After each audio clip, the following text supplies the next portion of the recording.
அன்பானவர்களே, அன்பு வணக்கங்கள்.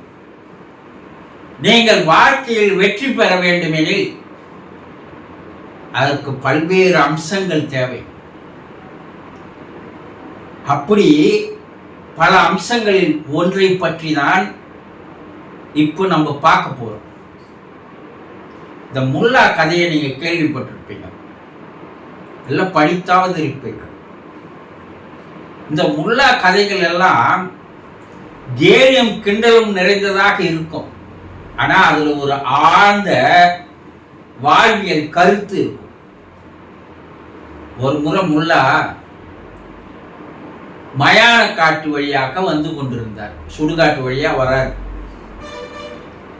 அப்போ ஒரு மண்டவோடு வாயை திறந்த மாதிரி இருந்தது. இவர் சும்மா இல்லாத அதை பார்த்து, உனக்கு ஏன் இந்த நிலைமை வந்தது அப்படின்னு கேட்கிறார். அதற்கு அந்த மண்டவோடு என்ன சொல்லிச்சான்,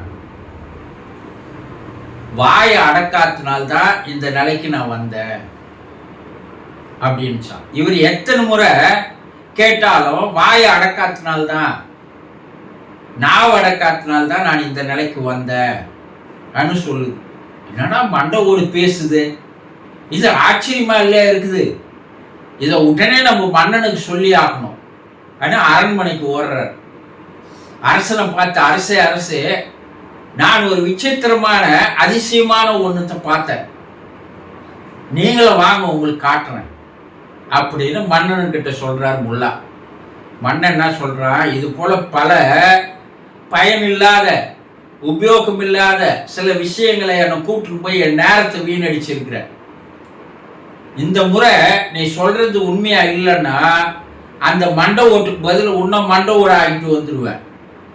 இல்லை, அந்த மண்டை ஓடு பேசுது, நான் பல முறை கேட்டுட்டேன், நீங்க வாங்கன்னு கூப்பிட்டு வர உள்ள அரசனை. அரசன் பல வீரர்களோடு அந்த சுடுகாட்டுக்கு வரார் முல்லாவோட. அந்த மண்டவோடு அங்கேயே இருக்குது. முல்லா அந்த மண்டவோட்டை பார்த்து, உனக்கு இந்த நிலைமை ஏன் வந்தது சொல்லு அப்படின்னா அந்த மண்டவோடு எதுவுமே பேசல. இவர் எத்தனையோ முறை கேட்கிறாரு, அது சொல்லவே இல்லை. மன்னனுக்கு கோவம் வந்துடுச்சு. வீரர்களை விட்டு முல்லா தலைய வெட்டி மண்டவோடு ஆகிட்டு வாங்கன்ட்டு போயிடுறாரு. முல்லா தலையை வெட்டி போட்டுடுறாங்க. இப்ப 2 மண்டவோடு இருக்குது. இப்ப அந்த பழைய மண்டவோடு முல்லாவுடைய மண்டவோட பார்த்து கேட்குது, உனக்கு ஏன் இந்த நிலைமை வந்தது? முல்லா சொல்றார், வாய் வச்சு சும்மா இல்லாதனால வந்த நிலைமை தான் இது. அப்போ இதுல இருந்து ஒரு வாழ்வியல் கருத்து என்னன்னா, பல பேர் பல பிரச்சனைகளை தேர்றது எதனாலன்னா வாயை வச்சுன்னு சும்மா இல்லாதனால்தான். பல பேர் சொல்லுவாங்க, அவன் எதால கெட்டான்னு தெரியுமா, நோரால கெட்டான்னு சொல்லுவாங்க. சிலர் அவனுக்கு வாய் கொழுப்பு, எங்க போனாலும் ஏதாவது வீண் சண்டை இழுத்துன்னு வந்துடுறான் அப்படின்னு சொல்லுவாங்க. அவன் வாய் வச்சு சும்மாவே இருக்க மாட்டான், ஏதாவது பிரச்சனையை உண்டு பண்ணிக்கினே இருப்பான் அப்படின்னு சொல்லுவாங்க இல்லையா. நம்ம கூட குடும்பத்துல கணவன் மனைவிக்குள்ள சில நேரங்கள்ல வார்த்தைகள் மீறி வெளியே வந்துடுது. அதனால கருத்து வேறுபாடுகள் ஏற்படுது, பிரச்சனைகள் ஏற்படுகிறது. பிள்ளைகள் கிட்ட, நண்பர்கள் கிட்ட, உறவினர்கள் கிட்ட, அலுவலகத்தில் வேலை செய்கிற சக நண்பர்கள் கிட்ட, இல்லை பொது ஜனத்துக்கிட்ட நீங்க என்ன பண்றீங்க, சில நேரத்தில் வாயை மீறி சில வார்த்தைகளை விட்டு விடுகிறீர்கள் இல்லையா. அதனால எவ்வளவு பிரச்சனைகள், எவ்வளவு தொல்லைகள், இதெல்லாம் உங்களுக்கு வாழ்க்கையில முன்னேற விடாமல், வாழ்க்கையில ஒரு சந்தோஷத்தை ஆனந்தத்தை அனுபவிக்க விடாமல் தடுத்து விடுகிறது இல்லையா. வீட்டுக்கு போனோம்னாவே ஒரு சிலருக்கு பயம். ஏன்னா வாய் வச்சு சும்மா இல்லாத காலையில எதையோ பேசிட்டு வந்துட்டோம், இப்போ போனா பெரிய பிரளயமே நடக்கும். நண்பரை, ஏற்கனவே ஒரு நண்பரை வாயை விட்டு ஏதோ சொல்லிட்டோம், இப்ப அவரை பார்த்தா நமக்கு முகத்தை திருப்பின்னு வரக்கூடிய சூழ்நிலை வருகிறது.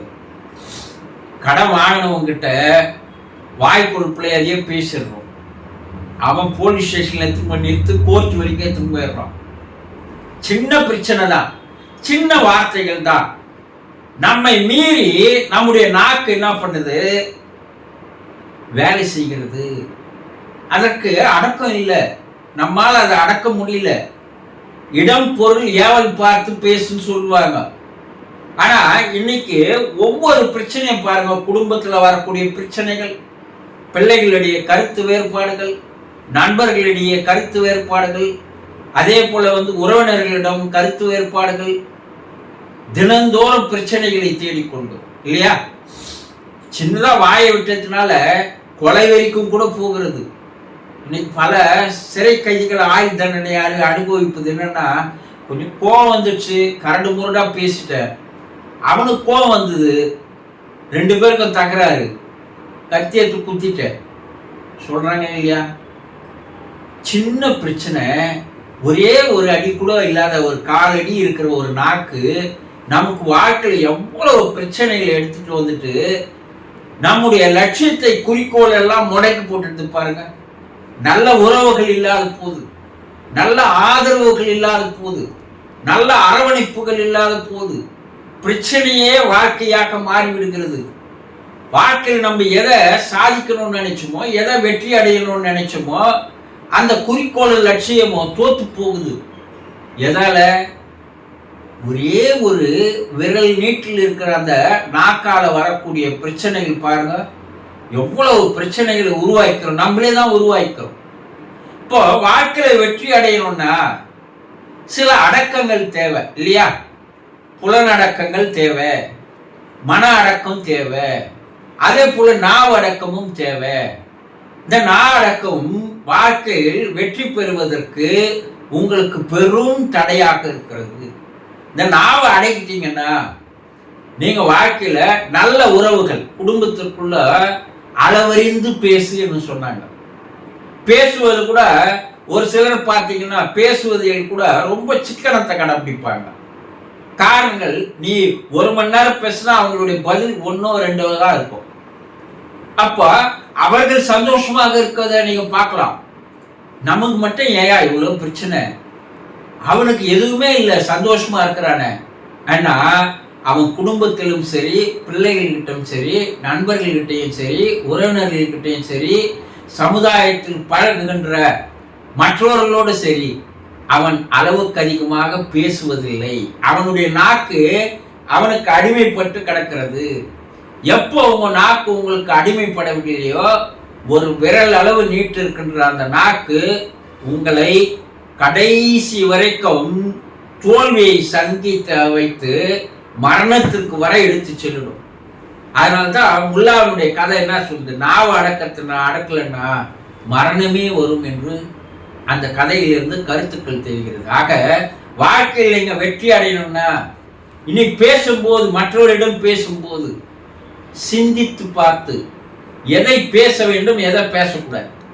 அந்த வார்த்தைகள்ல நல்ல வார்த்தைகள், இனிதான வார்த்தைகள் வெளியே விட்டீங்கன்னா, நாக்குக்கு அதை பழக்கப்படுத்தினீங்கன்னா நீங்க வாழ்க்கையில் பெரும் வெற்றிகளை சாதிக்கலாம் என்பதை தெரிந்து கொள்ளுங்கள். வெற்றி அடைய முக்கியமான ஒன்று நாவடக்கம் தேவை. புரிந்து கொள்ளுங்கள். சந்தோஷம்.